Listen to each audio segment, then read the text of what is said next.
You've started so many different companies. You're an entrepreneur, podcaster, on social media. Then you're also a wife and a mom. And for me, Let's Get Dressed is all about understanding how people wake up every day and want to feel good. And I'm so excited to have you on today because I don't feel like I've ever heard this from you. I feel like I hear the beauty wellness, but as someone who is so successful and wakes up every day and has to like run all these empires, what is your ethos every day when you're getting up and getting ready to tackle the day? How are you getting dressed? I don't love I don't like having decision fatigue. Ooh. And I've realized this is a huge thing in getting dressed. It's a huge thing. And I think that I like having my loungewear go-to that I can throw on to be a mother. And I like having it in 5 different colors, knowing that it fits well. I didn't used to be like that. I used to be someone that would just buy like anything cute that I saw. And then I've realized that something that fits me right, that I can just throw on, that I don't have to think about, is the move for me. And same goes to like when I'm out in LA and I'm here, I now know what looks good on me. I like everything tailored now. And that's been through like years of like not getting it right. Michael is also a huge brat with clothes. People don't realize like his mother is like blazer, like trouser, tailored, Chanel, shoulder pad his whole life. So he is really bougie when it comes to knowing how clothes should fit. I was not like that. I probably discovered a tailor, honestly, 2 years ago. And he sort of led me to that. Like he was like, you need to get things tailored. So he's actually helped evolve my style. Oh my God. He's like, that doesn't fit you. That's too many prints. That's too trendy. And he's given me more taste when it comes to style. So as far as like what I do day to day, it's like the same loungewear set in like 10 different colors.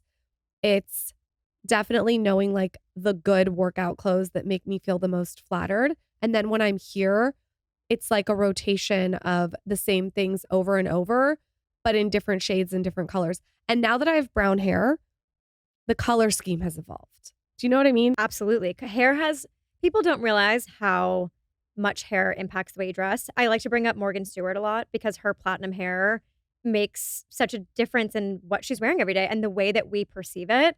If she had brown hair, it wouldn't be the same. That's so crazy that you say that because it's so true. When I had platinum hair, I could wear other colors. Mm-hmm. Whereas when I have brown hair, like only certain colors work now. Of course. Have you done color shading before? I haven't. How do I do that? You tell me what do I do with that? So actually there are people who you can hire that will come to your house or like you go to wherever they do this. It's like a service. And they will literally put drape different colors on you and they basically tell you based on your skin color, like what colors work with you. But what if you spray tan like later? That's a great question. I actually don't know the answer. Maybe to that. I need the color palette when I'm spray tan. I think you need the color palette for both, essentially. Okay. But I also think that despite getting a spray tan, I think that this is about the undertones in your skin. Like we're talking like olives, yellows, or like pinks. I have blue eyes. Yes. Okay. That like makes I think total it's sense. more about that versus like because when you get a spray tan, it just enhances kind of your natural tones. That makes sense. I think it's that. But again, I need to research this a little bit more. Yeah, but also like, is your hair like a little bit more red because it's been in the sun? Yes. I mean, this is the thing, like, especially for you who is a beauty, health, wellness person who is like constantly enhancing and doing things that make you feel good. By the way, spray tan is like the number one thing that I think everyone needs to do frequently in the winter. It just makes me feel so good. You feel like so much better and so Different much tighter in tone. Oh my God. Yeah. Are you kidding? I'm like 10 times hotter with a spray tan. But okay, going back, you brought up so many good tips in getting dressed that took me so long to learn. It does take you long. It takes practice. The same way that like everything does. Getting dressed and figuring out what works for you takes practice. And what brands work for you. Like this person may look good in this, but you don't. Yes. You know what I mean? The first thing you said that I think is crucial to reiterate is buying the same thing in every color. People make fun of me for saying this all the time. It has become my favorite thing to do in my wardrobe. If something works for me, the shape works, even bags, by the way, that I'm like, this bag, the cut of it, the hardware of it works so well in my wardrobe. I've bought the same bag 3 times this year in 3 different colors. What's your bag and what's your thing that you keep buying? The YSL Manhattan bag. Ooh, I need to look at that. Ariel, will you send it to me? People like compare it to like a It looks like a mini Kelly, like a different version of a mini Kelly is what I've been And what told. colors do you have? So I have it in black, I have it in two-tone, black and cream, and then I have it in brown. And it just this bag it's very on style for me. It goes well with everything in my closet. And sure, it's a splurge, definitely a splurge, but like if you find something that works for you, get it in every color. What is your like shirt that you go to? Do you have like a t-shirt? Like what's your brand? There's a vintage store on Beverly across from Air One. Okay. And I've known the owner of the store since high school. It's called RLT. It's her initials. I knew you would have like a find. And she curates amazing vintage, but she also makes incredible essentials like tanks, t-shirt. I think she's made a cardigan now, and her white tee is fantastic. It's like it hits perfectly at the waist, ribbed. Just Wait, I so think good. I have this. It's Shop RLT. Shop RLT. It's like a crop, it's ribbed, and it's RLT Yeah, on the tag. yes. I do have this shirt. This Yeah, is and what such do you a good think? shirt. I love it. Okay. And I love wearing it with like what I'm wearing right now, jeans, a belt, Yes. high-waisted. Mhm. I know, you know who told me about this? I have to shout out my stylist, Emily Lafayette. And you know what I like about her?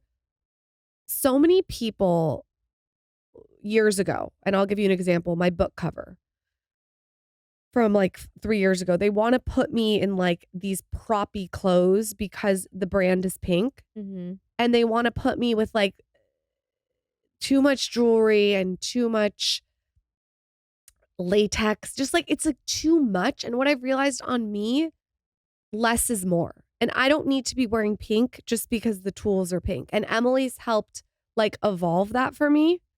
And I think that for a while it was like people who styled me would like just prop me out. Yeah. And now it's I've like I don't think I have one piece of pink in my closet. I'm actually so fascinated to hear this because I do think that you are actually an enigma in that sense from a fashion perspective, because I do feel like there are a lot of people who are out there who their brands are very feminine, girly, pink, and they really lean into that color. I never see you in pink. I used to be, and since working with Emily, she's helped me to sort of change that completely. Yeah, it's like the ethos of pink without wearing pink. I love the ethos of pink, the essence Yeah. of pink. And I love how the tool is pink, but the tool can be pink. I don't need to be pink.